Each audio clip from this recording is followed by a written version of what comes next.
I can still hear the paper tearing. It's a soft, delicate sound, the kind meant for celebration. Glossy wrapping sliding apart, satin ribbon falling away like silk through fingers. Everyone is watching, but only one of us is meant to be seen.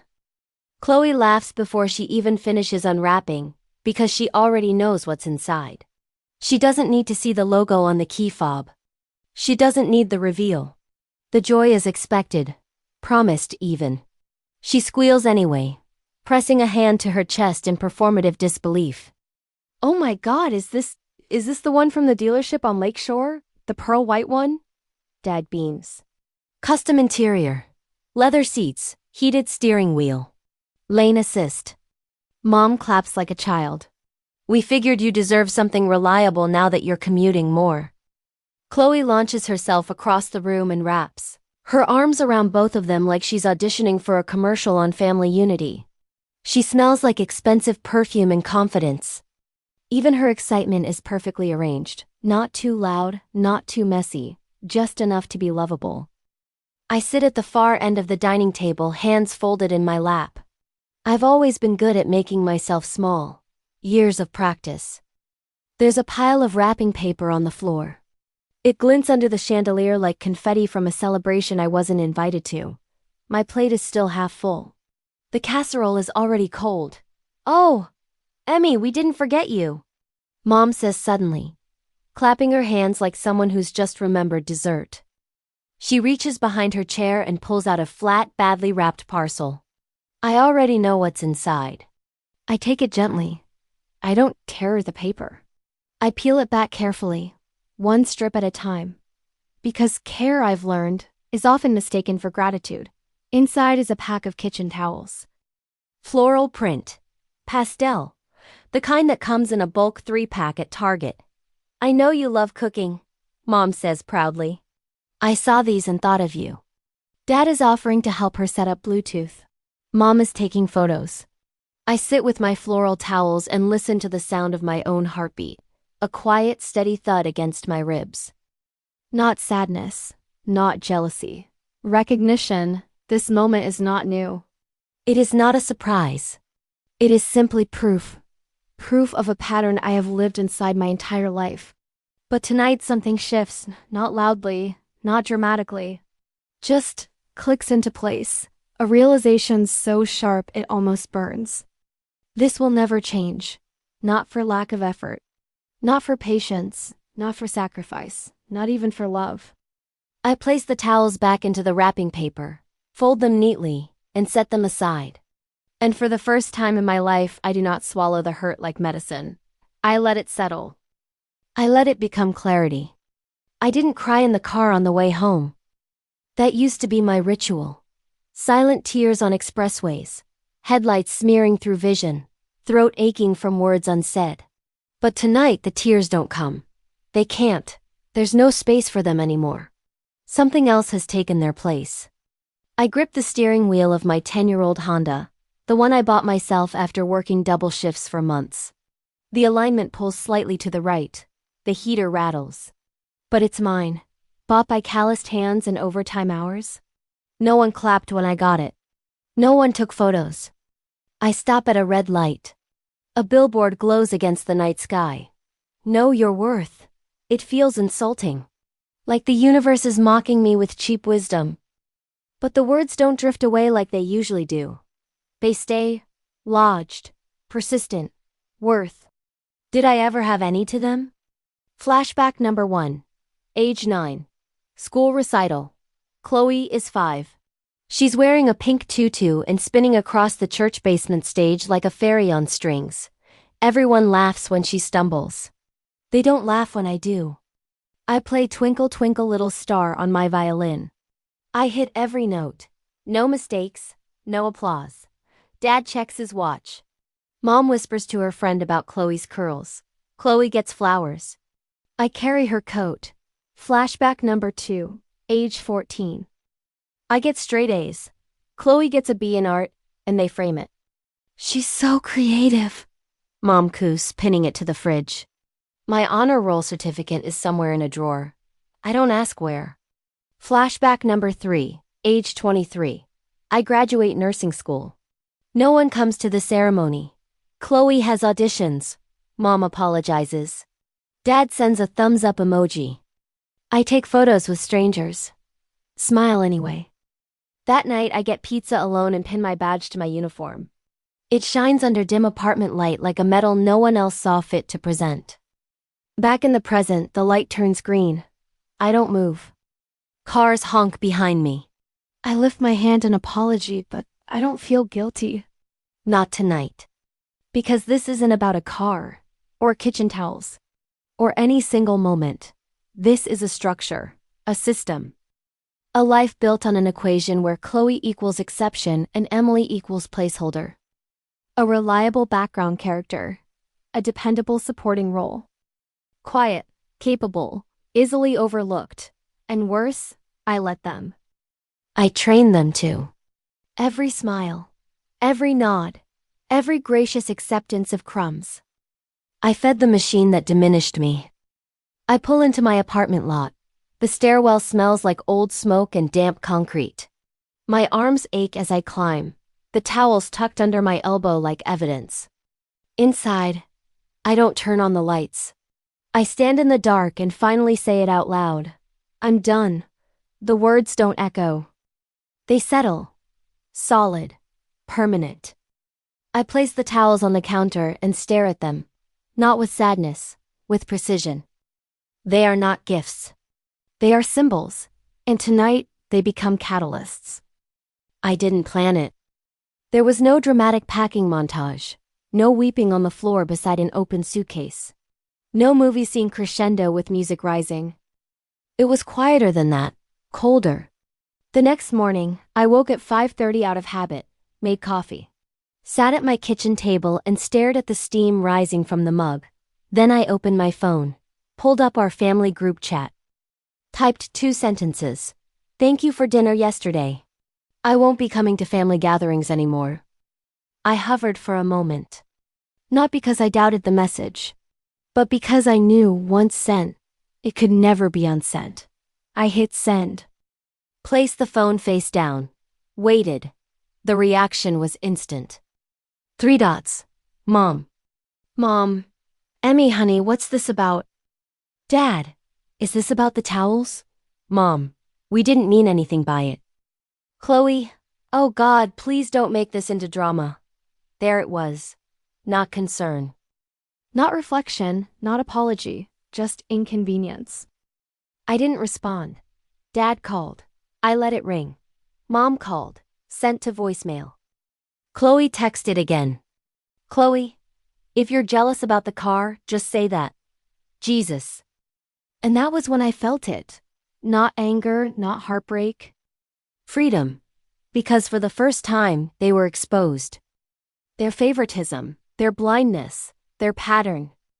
And instead of defending myself, explaining myself, begging to be seen, I let the silence do the talking. I didn't go to work that day. I called in, voice calm. Personal day. Then, without ceremony, I opened my laptop and started searching, not for apartments, not for flights. For transfer options, nursing positions in other cities. Hospitals with relocation bonuses. Programs looking for experienced trauma nurses. I found 3 options within an hour. Applied by noon. Got replies by evening. By nightfall, I had an interview scheduled in Milwaukee. Another in Austin. 1 more in Seattle. It didn't matter which one said yes, because I had already said yes to myself. The next day, I went to Goodwill and bought a suitcase. When I got home, I placed it in the middle of the floor. Empty. Open. And for hours, I didn't touch it. Not because I was scared, but because I was mourning. Not for them. For the years I spent trying to earn something that was never mine to earn. Their approval. I sat on the edge of my bed and whispered, no more. And when I started packing, I didn't take much. Scrubs, shoes, a few notebooks. My grandmother's stethoscope. The plant Chloe once mocked for looking sad. Everything else I left, not because I didn't need it. Because it didn't belong to this version of me. Before I zipped the suitcase, I paused, walked to the kitchen, picked up the towels, folded them neatly, placed them on top, not as a belonging, as a reminder of everything I will never return to. Chicago looked different once I knew I was leaving. The streets I drove every day felt like someone else's memories. The coffee shop where I grabbed caffeine at 6 a.m. before double shifts. The gas station clerk who always called me darlin'. The alley shortcut behind County General that only night shifters used when the elevators were down. Familiarity used to feel like comfort. Now it tasted like stagnation. During my last week at the hospital, I didn't tell anyone I was going. Not at first. I finished my rounds. I charted. I lifted patients. I held hands as morphine drips eased final breaths. I laughed at nurse station jokes.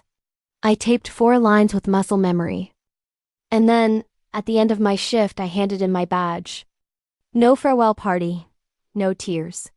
Just paperwork and a polite nod from HR. But word travels fast among nurses. By the time I reached the parking lot, Ashley from oncology found me.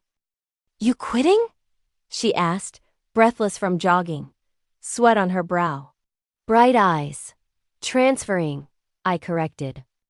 She nodded like she understood exactly what that meant. She stepped forward, hugged me. Tight, no questions. Just quiet respect. I ended up choosing Seattle. Not because it was the best offer. Not because I had dreams of rain or pine trees. Because it was far. Because it was no longer driving distance from obligation. I arrived in February. The air was wet and clean. The city smelled like salt and cedar. The hospital was larger than I expected. New technology, better staffing ratios, actual mental health support. During orientation, I met Lena, another transplant nurse from Detroit. Tough, dry humor. Eyes that had seen too much and still softened for the right people. We became friends the way nurses do. Fast and without ceremony. Late-night faux runs after shifts. Silent car rides home where neither of us talked because we didn't need to. Movie nights where we fell asleep before the first act ended. She never asked why I left Chicago. But one night, sitting on her couch with tea between us, she said, "You've got that look." What look? The one people get when they've survived something and haven't told the story yet. I didn't reply. She didn't push.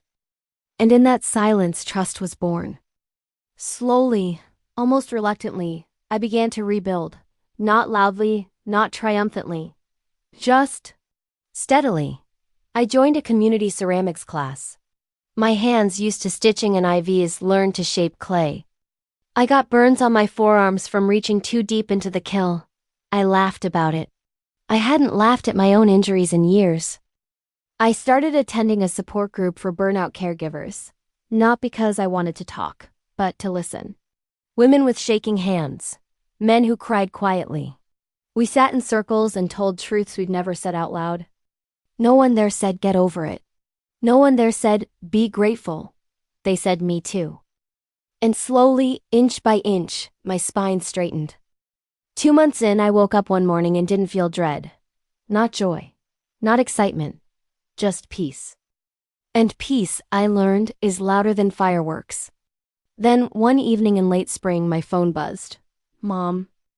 I stared at the screen. Ignored it. A minute later, Dad. Ignored. Then, Chloe. This time I opened it. Chloe. Coming home from Mom's birthday next weekend, right? As if nothing had happened. As if my absence was temporary.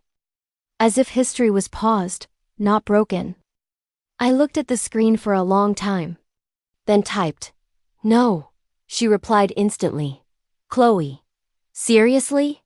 You're still doing this. Chloe. You're being ridiculous. Chloe. Mom's worried about you. I exhaled. Slowly. Typed one final message. I'm not coming back. Stop expecting me to. Then I blocked her. Not out of anger. Out of boundary. It wasn't dramatic. There was no cross-country confrontation. No sudden appearance at the family doorstep. No staged reckoning over dinner plates and forced smiles. Instead, the past came to me. It was late June. I had just finished a brutal 12-hour shift. A 12-year-old had come in after a car accident. Broken ribs, internal bleeding. She lived. I cried in the supply closet for exactly 47 seconds, washed my face, and kept going. When I got home, I found a letter in my mailbox. Handwritten. No return address. But I knew the handwriting instantly.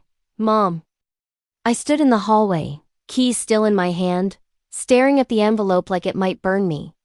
I carried it inside, placed it on the kitchen table, sat across from it like it was a negotiation.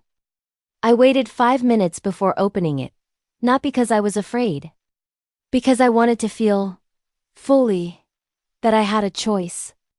Then I opened it. Emmy, I don't know how to start this. Your father says I should apologize, but I don't know what exactly you want me to apologize for. If this is still about the car, I think you're being unfair. We love you both equally. Chloe just needed it more. It hurts that you've cut us off. It feels like you don't care about your family anymore. I don't understand why you're doing this. You've always been the strong one. The good one. I never had to worry about you. You always knew how to handle things. Please come home, for my birthday if not sooner. I want things to go back to normal. Love, Mom. I read it twice. Then once more, not to absorb the words, to examine them. Every sentence was a mirror, and in that mirror I saw not malice, but blindness, not cruelty, but convenience. She didn't see me because she never had to. I folded the letter neatly, placed it back in the envelope, did not cry, did not rage. Instead, I wrote a reply, not by text, not by call, by hand. Slow, measured, surgical. Mom, I know you don't understand. That is the problem.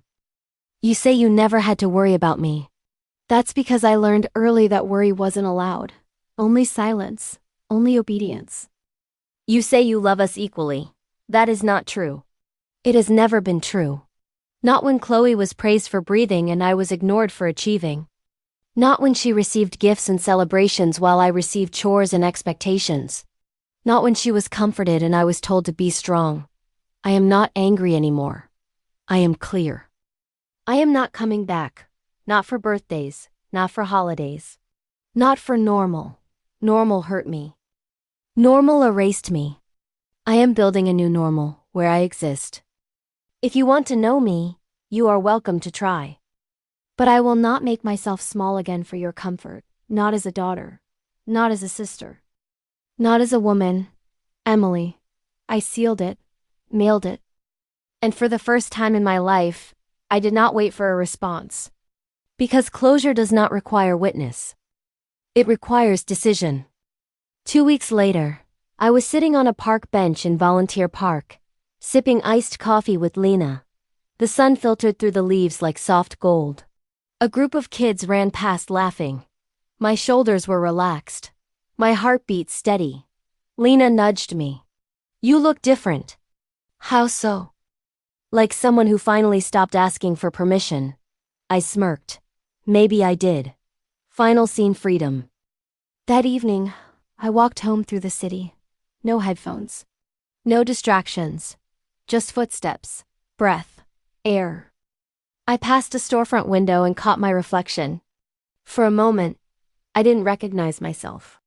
Not because I looked different, but because I was standing taller, not bracing, not shrinking, just present. I paused, raised my hand, waved at myself, not in mockery, in greeting. I was no longer waiting to be chosen. I had chosen myself. And that was the quietest, loudest victory of my life.